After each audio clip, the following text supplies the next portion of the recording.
Tiêu chí chọn bỉm của các mom là gì? Em luôn lựa chọn dòng bỉm mỏng, mềm mại, không gây hăm tát mà thấm hút tốt để dùng cả ngày và đêm. Hôm nay giới thiệu với các mom một em bỉm đáp ứng đủ các tiêu chí trên, đó là em bỉm Novo.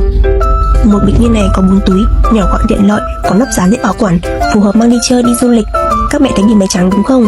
Em tìm hiểu thì em bỉm này không có chất quang học, đã được kiểm nghiệm rồi, các mẹ yên tâm nha. Chất lượng thì khỏi bán luôn, bỉm mềm mịn, độ dày chỉ có 1.6 mm thôi, con thoải mái khi mặc. Đai chun mềm mại với công nghệ đai chun Soft Air Fit, có giãn 360 độ nên bé có thể mặc cả ngày cũng không bị hằn bụng và mông.